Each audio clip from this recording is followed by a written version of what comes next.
a red flag flying here.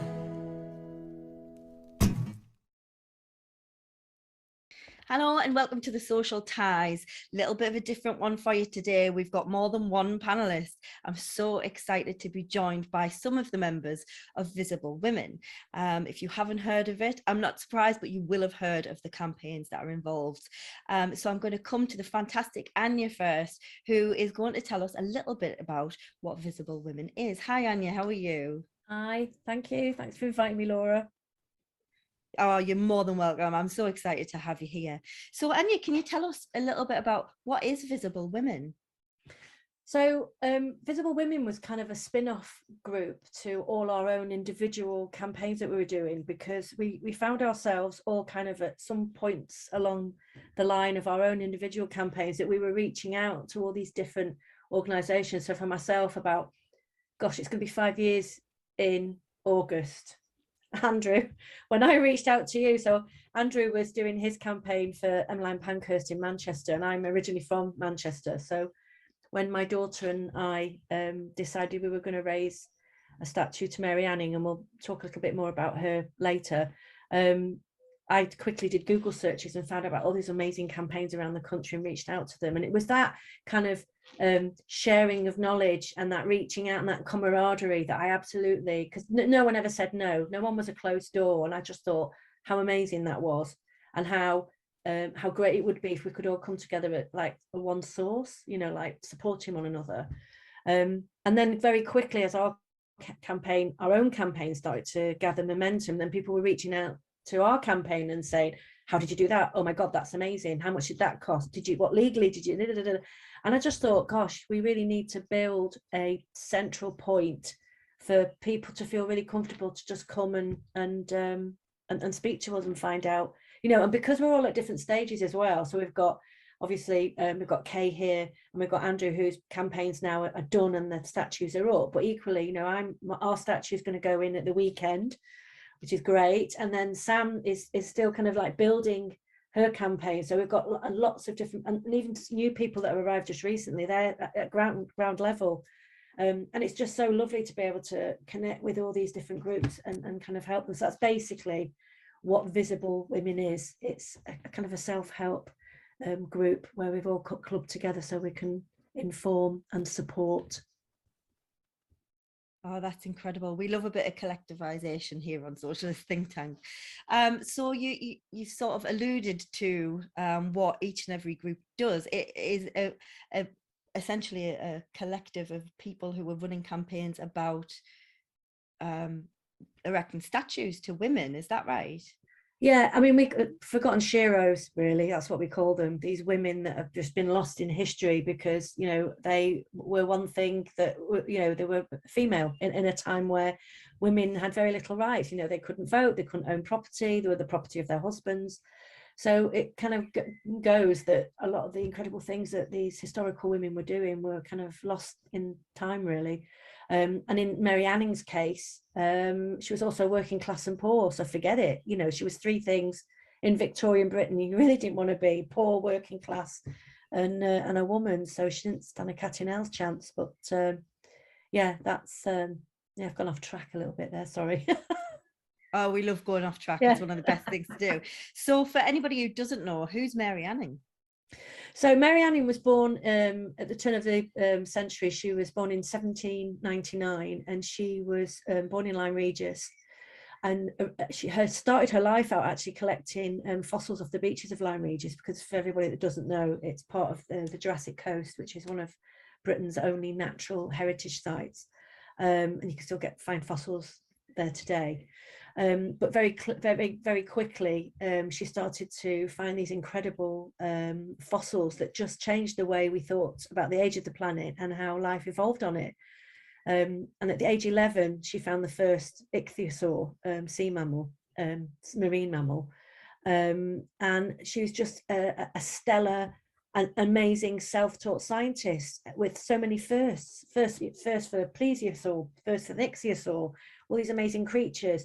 She understood what coprolites were, which is fossilized species, and the kids love that. That's brilliant. But not only that, she was going down to the harbour and buying fish and squid and dissecting them so that she can see for herself what these things were, you know. But none of her work, none of her finds in her lifetime were ever attributed to her, and she was plagiarised. And even to this day, she's still plagiarised. There are still fossils that she found that were bought by wealthy men of the time, displayed in museums with their names on them, you know. So we're retrospectively trying to go back and change that. But yeah, just fundamental scientists that just changed the way we think about planet Earth. And even oh gosh, see, this is where a menopausal brain just goes. The chap who did evolution, what's his name? Charles Darwin. Oh, thank you, thanks. Charles Darwin's theories of evolution were off the back of her finds as well. So, you know, she's this kind of building block that just no one knows about. And it was just really galling to me and Evie that even in her hometown, she wasn't recognised. So we thought, you know, just over 4 years ago, we're going to do something about that. That's amazing. I absolutely love that. We in with my other hat on in the Women's Banner Group, that's exactly what we try and do, because women's histories do get forgotten, don't they? Or they just don't get written about. Yeah. I'd like to move on now. You mentioned Andrew there, and you connected with Andrew 4 or 5 years ago now. Yeah. Andrew, what can you tell us a little bit about what campaign you're involved with? Yeah. Hello, everybody. So I'm a recently re-elected Manchester councillor, and back in 2014 I started a campaign to create a statue of the suffragette leader Emmeline Pankhurst, which would become only the second statue of in Manchester.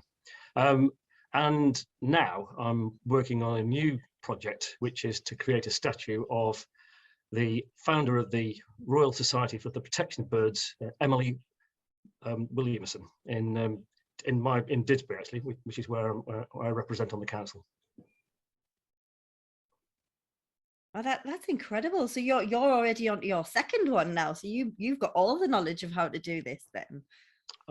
Well, I'd say it's interesting. I've got a lot of knowledge, but I'm learning a lot of things from Anya and actually from Kay in Congleton, and just different things all the time are coming out that I'm thinking, actually, I wish I'd thought of that before, and can I incorporate that this time? So that you mentioned it being a self-help group.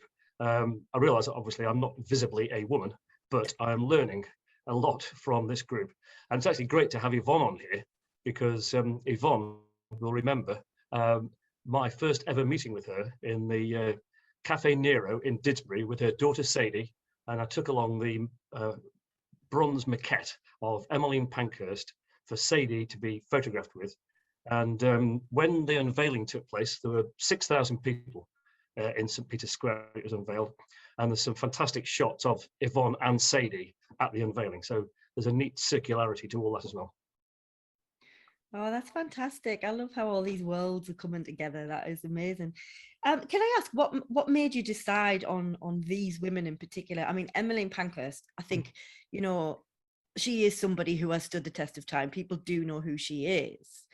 But somebody's involved in birds. What made you choose her? Well, as a matter of fact, I didn't choose it. What I did back in 2014 was I'd met a friend of mine in the sculpture hall in Manchester, which is full of bronze busts, and we're having coffee, and she looked around and she suddenly went, well, these are all men. Where are the women? And that triggered a thought in my mind. And then a little bit later on that in the year, my name came out of the ballot at the Labour group for a backbench councillor to propose any resolution they wanted. So I proposed that we should have a statue of a woman of significance. I just created a list of 20 women, all very famous or seriously influential in Manchester. And each one of them got their day in the sun when I cycled from Land's End to John O'Groats in 20 days, and each one of them was profiled. And then we put that out to a vote, and Emmeline Pankhurst won. And then but Emily Williamson was also on the list. And the reason why we're doing that now is because, quite frankly, she started an organisation that now has 1.1 million members. If we can't raise the money to create a statue of her, then there's no hope for any other statue project. Wow, that is incredible, and that is exactly why we need these sorts of statues. I'll be honest, I've never heard of Emily Williamson, so I'm really excited to learn more about her now. And I think that once she's up for all to see, that's going to be just a fantastic way to highlight the work she did. Kay, I'd like to come to you next. I'm really excited to hear about what you've been up to, and I'm loving how you've all kind of touched base with each other through all of this, and you know each other's projects, and you've been helping each other. It's absolutely wonderful to see. Can you tell us a bit about what you're up to? Yes, indeed. Yes, I'm part of a group called Elizabeth's Group, and we're based in Congleton, and we've recently unveiled a statue to Elizabeth Wolstenholme-Elmy, who was one of the founders of the women's rights movement in the 19th and early 20th century, and was something of a mentor actually to Emmeline Pankhurst, it has to be said. So she was older than the Pankhurst. She came, she's like a generation before them. She was quite an old lady when the suffragettes were running most of their campaigns in the early 20th century. So Elizabeth Wolstenholme-Elmy was born in Manchester actually, but moved as a young woman to Congleton, lived all the rest of her life in Congleton until she was an old lady in her 80s. And Emmeline Pankhurst called her the brains behind the women's suffrage movement. And we found out about her in 2018, and a group of us got together in Congleton and said, why haven't we got a statue of this woman in Congleton? So she ran campaigns for girls to get an education, for women to get the vote, for women to have property rights within marriage. So she was instrumental behind the Married Women's Property Act, for women to have the right to have custody of their own children. So she was a main architect of that act, Custody of the Infants Act, and also for the right to girls to have an education equally with boys. So she did some very, very important things. She was behind some very important campaigns. Like so many women, has largely been forgotten by history. She was not a suffragette. She actually disagreed with some of the militant approaches and attitudes of the suffragettes. So she had a bit of a falling out with Emmeline in later life, actually. But nonetheless, she was called the brains behind the women's movement, and she influenced lots of politicians of the day and really changed the narrative in the late 19th century. So it's very important. Woman, no one in Congleton had ever heard of her, no one anywhere had ever heard of her. And we started this movement, and we were just a bunch of people. I'm a councillor in Congleton, as Andrew's in Manchester.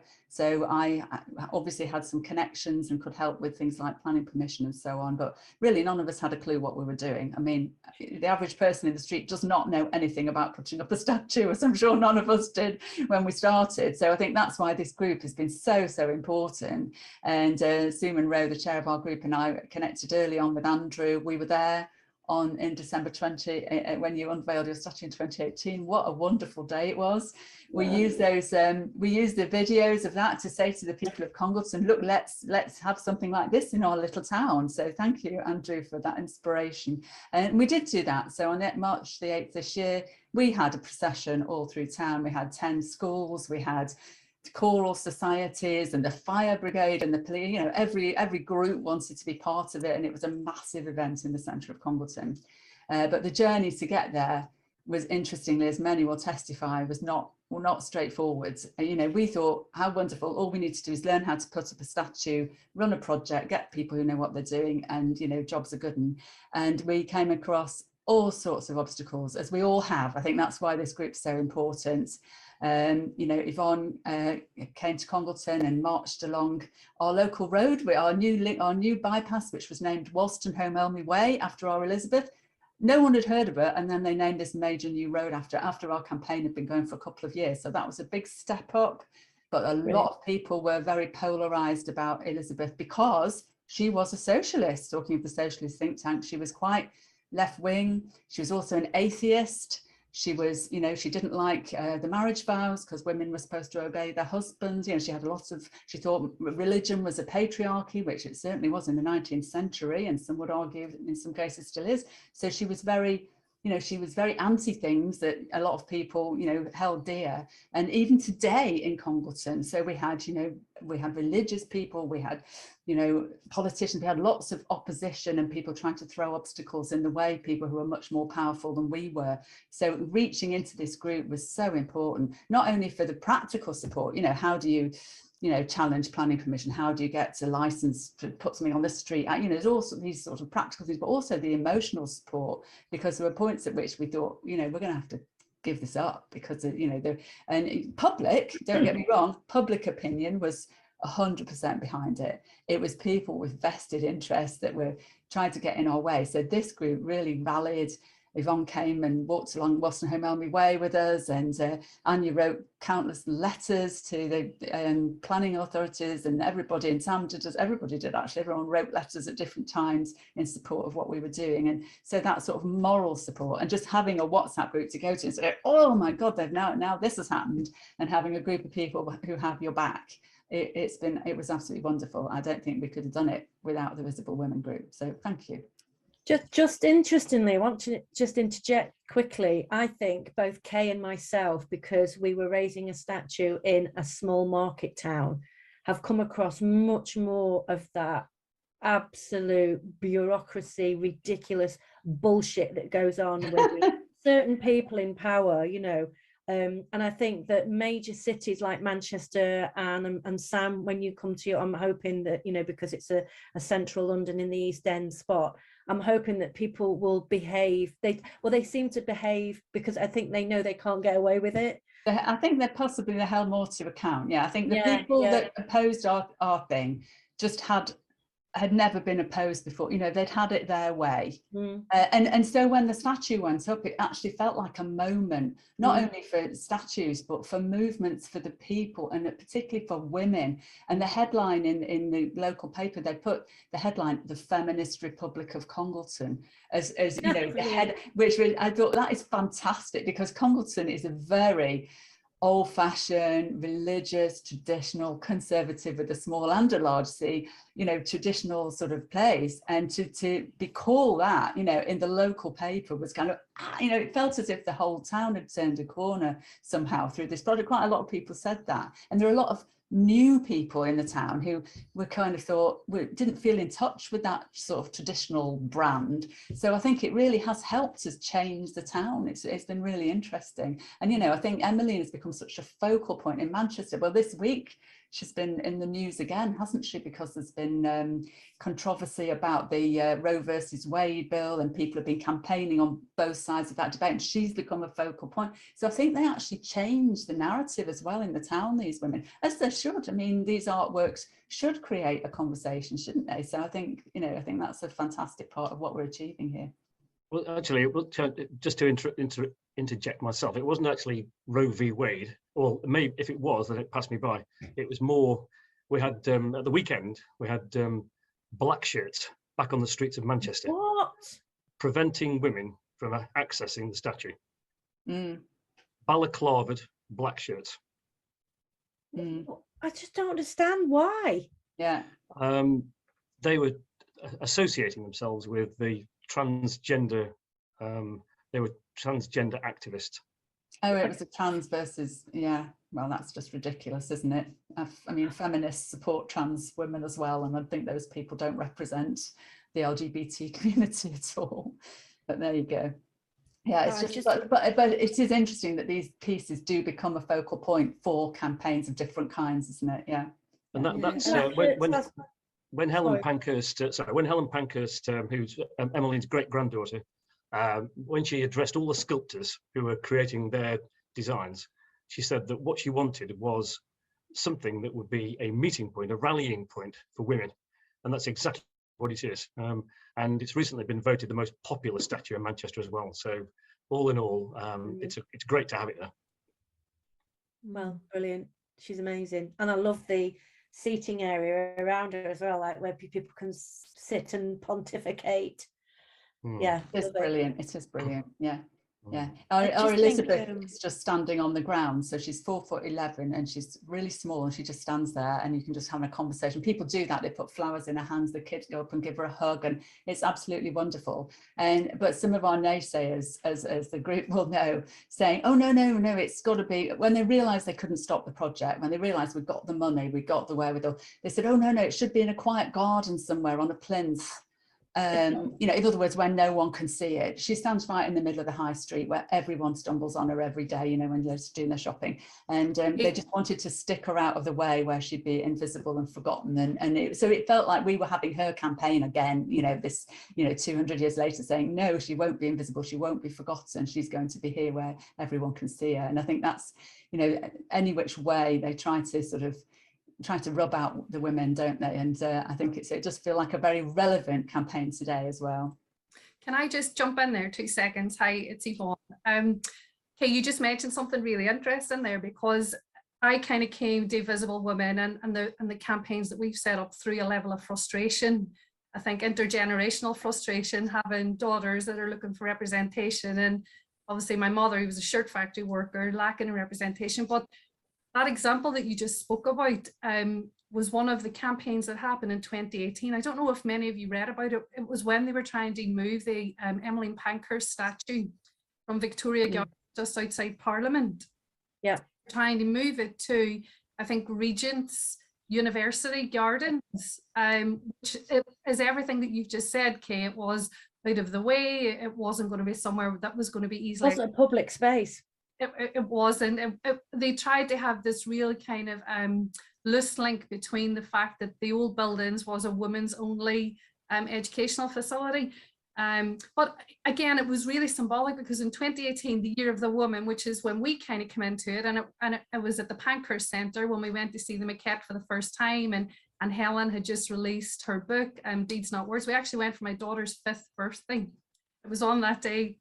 And we did a whole year worth of looking at Year of the Woman, and it just opened up our eyes and opened up a lot of avenues, but it opened up a lot of frustration. And that was one of the things that came out of it. In 2018, they were trying to move the Emmeline Pankhurst statue.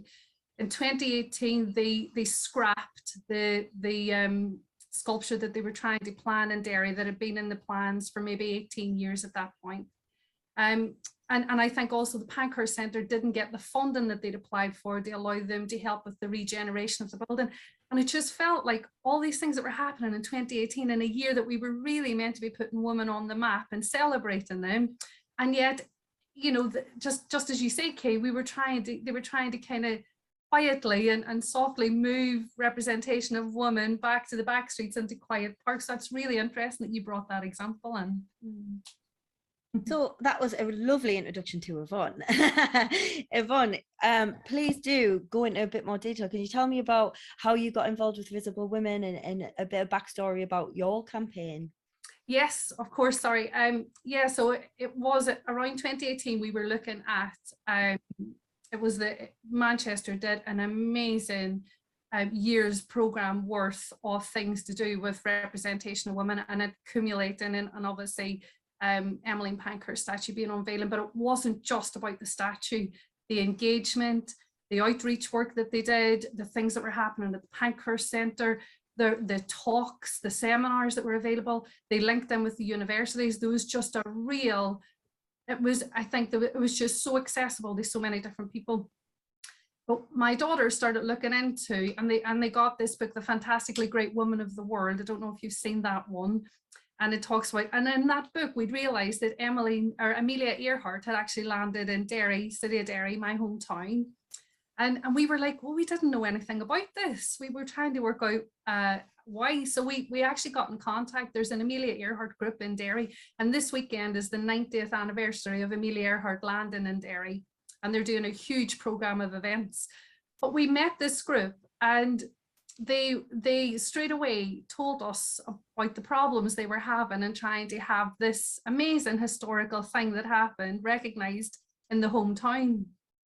And this really started then a year-long kind of meeting up with different groups and different people, where there is a lot of frustration for groups that are trying to have women represented that seem to be coming up against more and more barriers. It just doesn't seem that straightforward to get to make these things happen.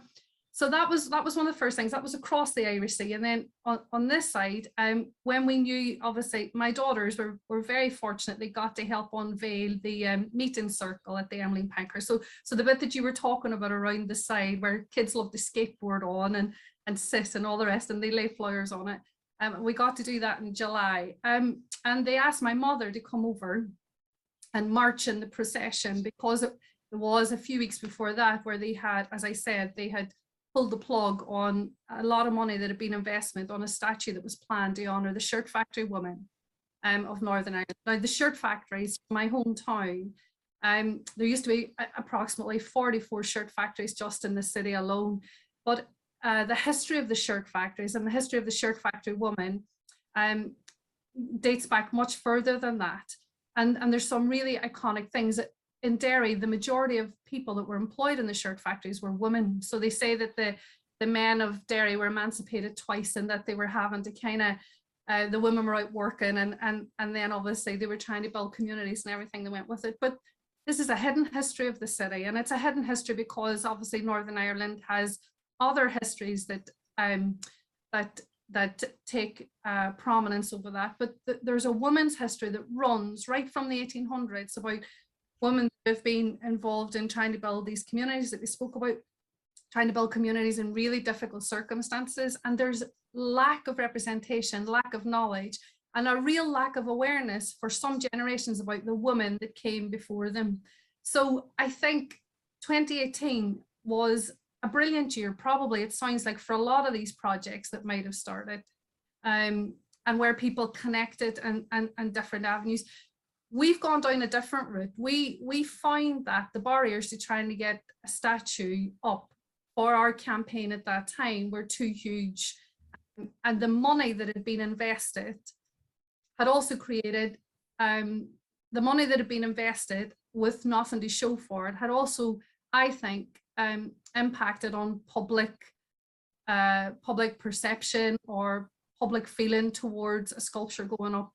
So we had to look at different avenues to try and make sure that the conversations remained visible, and that we could still kind of hold people account to this. So we went down a plaque route, and that's what we did. But that's what we've been doing over the past couple of years. We've put up 9 plaques. Now we put up our 9th plaque just a few weeks ago.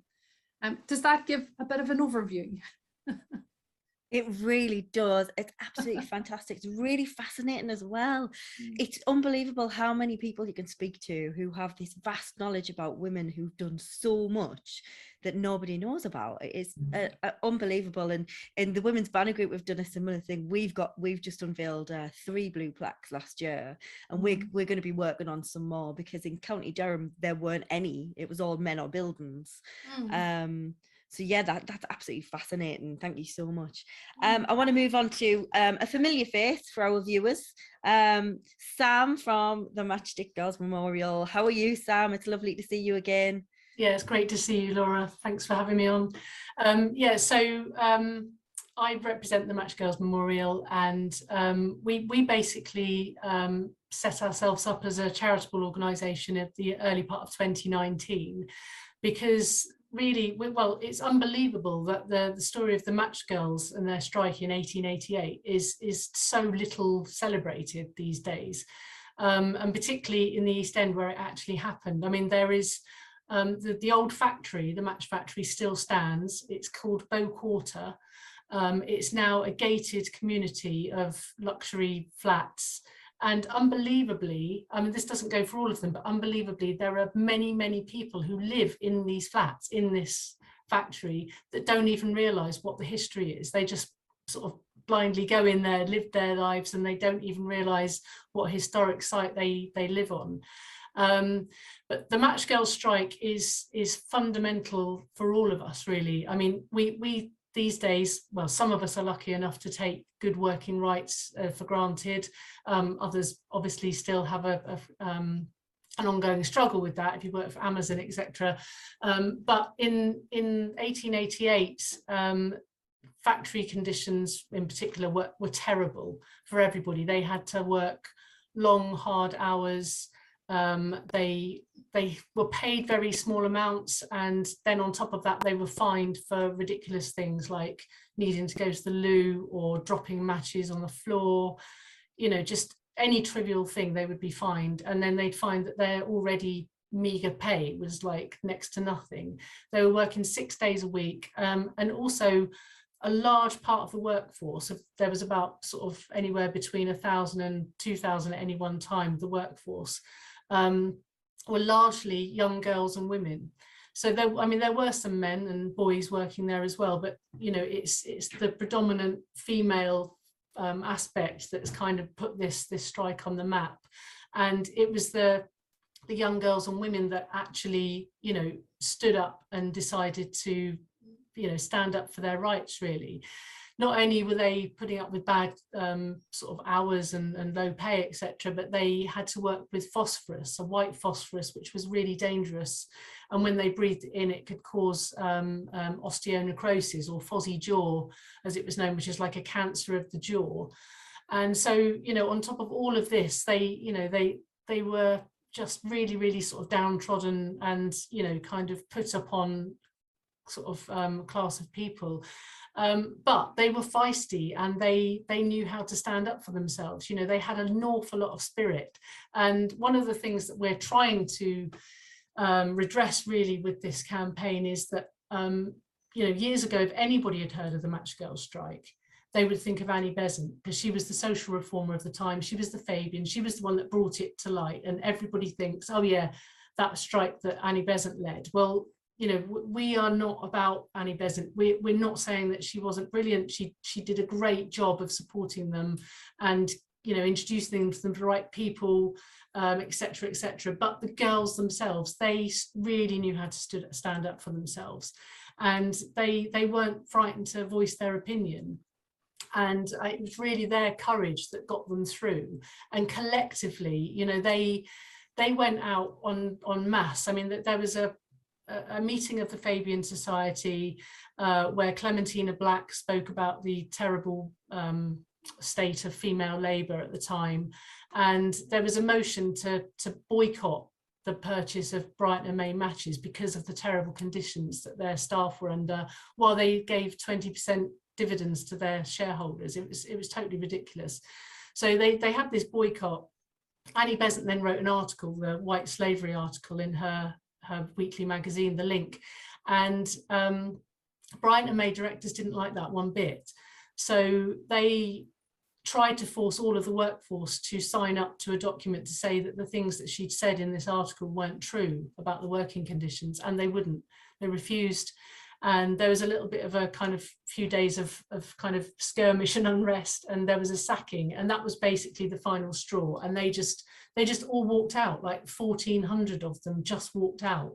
And the fantastic thing about this is, I mean, it's not that there weren't strikes before, but that they hadn't been successful. There was something in the mood at the time, with the social reformers backing them and the will of the girls to actually see this through.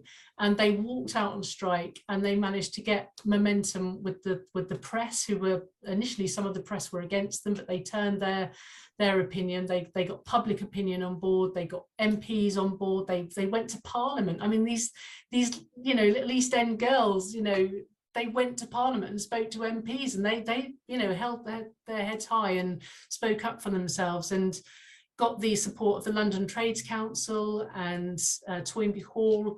And within a fortnight, they'd managed to secure a meeting with the directors at Bryant and May factory, and they agreed to all of their demands. I mean, every single demand they asked for was met. And it was just an historic moment. And when you think that they had won that strike, it was the first time that a female workforce had walked out on strike, stood up for themselves and won. But they were all, the sisters, the mothers, the daughters of the dockers. And of course, what happened the following year was the Great Dock Strike of 1889. And lots of people credit that as the beginning of the new trade union movement and the modern Labour Party, etc. But but it wasn't. It was the Matchgirls, and it just gets forgotten again because they were female, and everybody just brushes them aside and, you know, puts them in a box and thinks, yeah. But even Ben Tillett, you know, I mean, a major voice in the Dockers, I mean, he credited the Matchgirls at that time. But in the meantime, it seems that lots of male historians have kind of written the Matchgirls out of history, and we're about trying to drag them back in.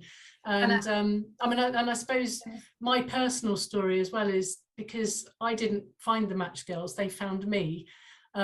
Because I accidentally found that my great-grandmother was one of the strike leaders, which I was just doing my family history, and I was doing a search on Google, and suddenly this thing pops up to say I'm doing some research on the Matchgirls, and I'm looking for Sarah Chapman, who was married to Henry Charles Dearman. Does anybody know anything about her? And as I read the detail of it, I thought, oh my God, that's my great-grandmother.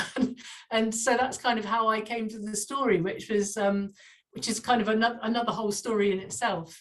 But it's been a real struggle to get this campaign moving, even though we have huge backing from unions. And you know, there's lots of people that think this is a fantastic story, and we get told that we're pushing on an open door, but unbelievably, we still do have lots and lots of barriers. And, you know, I suppose the trouble in the East End is that there's so many different things that are important. The East End is still this day a very struggling community in terms of, you know, finances and just social mobility and all of those kind of things. So they've got lots going on there.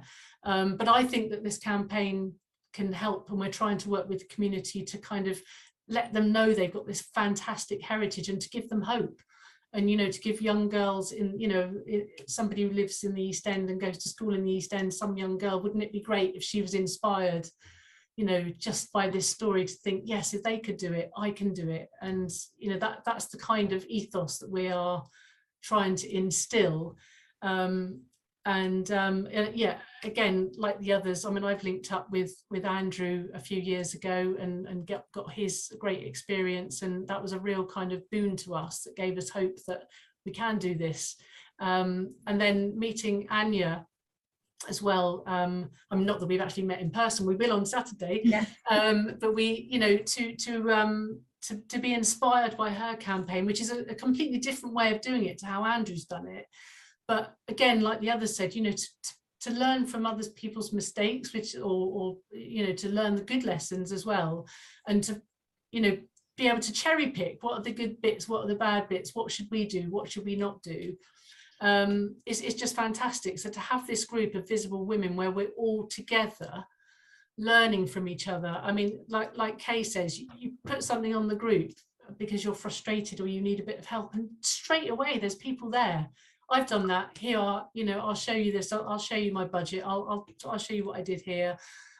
Just last night, somebody asked for to see an artist brief, and, you know, several of us have done that already. And, you know, straight away there's people willing to reach out and help, because that's what we all want to do. We've all got our own individual campaigns, but we all have this desire to help each other, and we all want these wonderful women to be known. And I mean, it's almost like we are in the footsteps of the giants that went before, but it does feel, I hope that these people that we're fighting for now would be proud of us all, you know, because we are, all of us, trying to bring their names back up to the fore to kind of, you know, just make sure that people know about them. I think what you said too is the same as I said, that the battles that we're having today reflect, you know, the challenges that we're facing and the challenges women are facing are very similar. Like you said, girls in the East End, and, you know, when we unveiled Elizabeth, we had a couple of girls from the high schools give talks, read their own poems and things, that young girls from the town, and they were so these girls were so militant and inspiring, and still seeing all the unfairness and the discrimination, you know, and they were inspired by Elizabeth and by this project. And I think another thing we've all said is it's not just about the statue.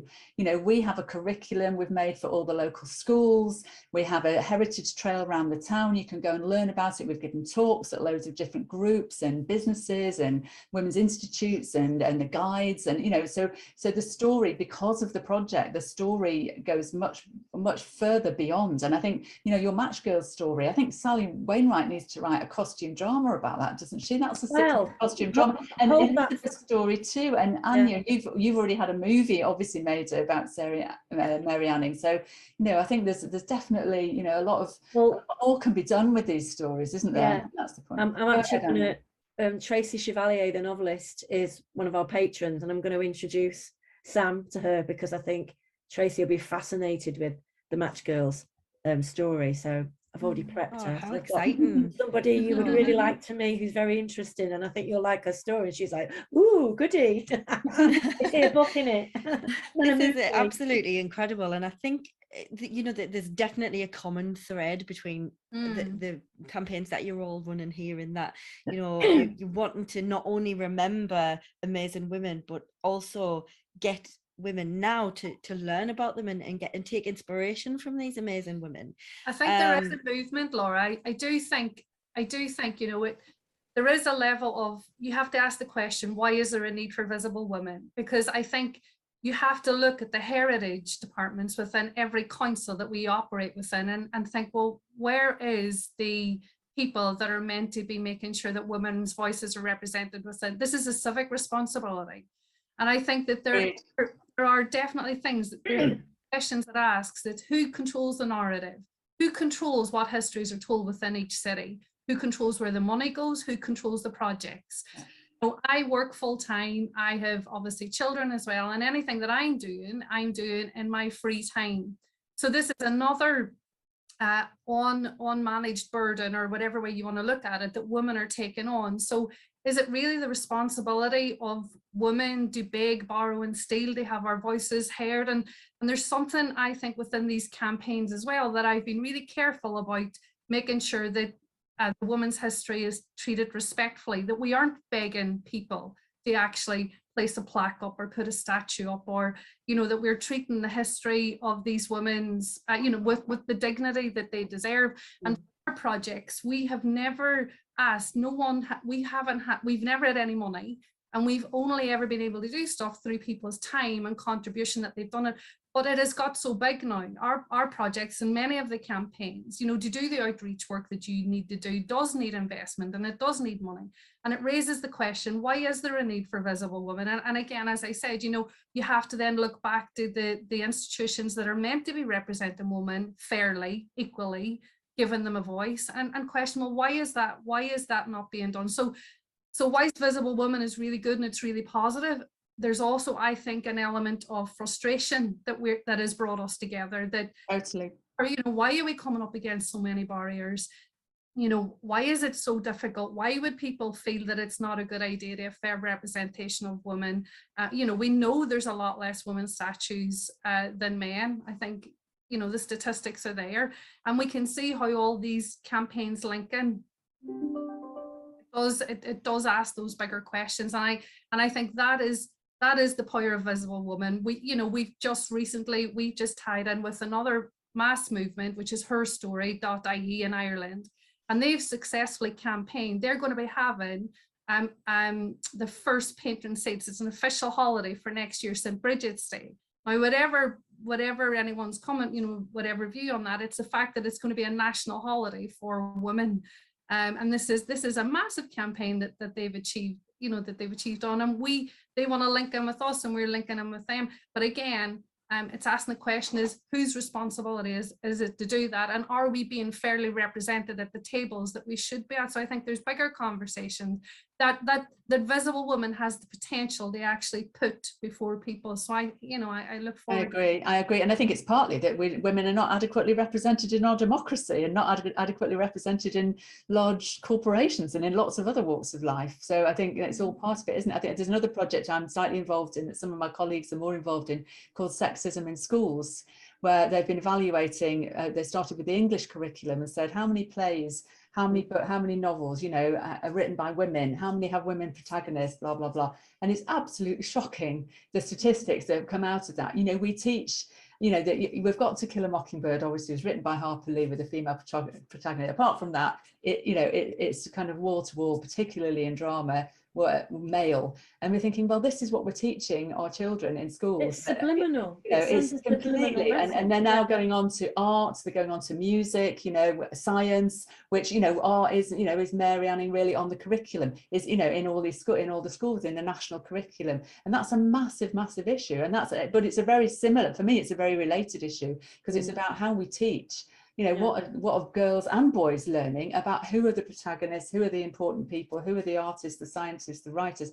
And it's absolutely endemic, and as you say, the same people are responsible for our education system, for making decisions about what's on the curriculum, as well as what's in our heritage and what's represented. And it's up to our elected representatives should have equality at the forefront of their mind when making these decisions, and many times they don't. It's right across the board, though. Recently, I was approached by Pearson Publications to help look at a educational fact sheet that they wanted to do, all about Mary-Anning, and the hook, the carrot they dangled for me was that there'd be a section about Mary-Anning Rocks, and I was like, brilliant, more than happy to help, send across what you've written. They've paid an external writer to pull this thing together, and I'm not kidding you, it was like I didn't even have to look at the bottom to see it was written by a man. Just the whole lens that this person looked through, and the language and the way. And I was just like, and I just phoned this guy up and I said, I'm really sorry. I said, but I'm gonna have to spend hours going through this tripe to try and, fix the language within it. And it was just the whole tone of it was just so, and it's just those like little subliminal things constantly, and this was going to go out to school children, and I just was like, no. Anyway, just to let you know, it's not now, because I rewrote the bloody thing. I think this it just highlights, doesn't it? I mean, as if we didn't already know how important these projects are that you're all part of, and you're doing amazing work. But it opens that conversation, doesn't it? We know that there is a patriarchal structure at play. Historically, it was apparently it is going away, and it was much worse previously. But if we look at the women you're all representing here, they're radical thinkers, socialists, women who aren't scared to voice their opinions. These are the women who still get villainized today. And we do need to be having that conversation. Have things really changed as much as they need to get us from where we were to where we really should be? Are women now being, who are doing incredible things, being written about? Are their histories being recorded? In 100 years' time, are we going to have to build statues to all of you guys for doing amazing things and no one will have ever heard of you? I hope not. And I hope Socialist Think Tank's going to help with that, because what you do is really fantastic. And I know it's not an easy process. Being part of the Visible Women conversations, I've seen the frustration. I had no idea what went into getting a statue. I thought you just asked for one and found an artist and put it somewhere. It is not like that at all. And a few of you have mentioned, I didn't even know what a maquette was. There's just so many levels, and it is hard work. And I just want to say thank you to each and every one of you for doing that hard work, because, and I know, you've got teams with you, and it's such a big effort, but it is such an important one. And if we can keep sharing these stories and keep doing what we're doing, then hopefully that narrative will start to change, and we will have equality, an equality of opportunity as well as anything else, because we've still got a long way to go with that. I could spend honestly, I could spend an entire day talking to you all. And just to let our viewers know, I'm sorry that this is only just under an hour long, but I'm going to invite everybody from Visible Women onto the show to go into detail about their specific projects, because I just think they're all so interesting. My heart is fully behind every single one of them, as our regular viewers will know that I'm team pro women, yay. So it's just fantastic, and I just love having positive stories like this on, even though it does sort of it raises a lot of questions that can sort of lead you down the path of depression, like, oh, we've still got so far to go. But I'd like to finish with a couple of things. I'm going to go sort of around the room, and if you've got any final thoughts that you'd like to share. Anya, I'm going to come to you last, because we've got something special to share about this Saturday, which is actually when hopefully this show will be going out. But just final thoughts. Andrew, I'll start with you. Is there anything in particular you'd like to share about your project or about Visible Women as a whole? My final comment would be, we've talked a lot about statues of women, but what about the sculptors? Are they male or female? There's a huge number of male sculptors out there. I've really focused on working with female sculptors, and I know that all the other projects are as well. Fantastic. Yeah, women are amazing artists. I'm definitely going to be bending your ear a bit, Andrew. It seems like you've got all the experience and all the skill set that I need. We're going to be doing the same thing up here in County Durham, so expect to be accosted by me on many occasions. Well, when Sunderland get promoted, we'll go to the game together. I'm a Preston North End supporter, so we'll go to the game together. Fabulous. Yes, it's a deal.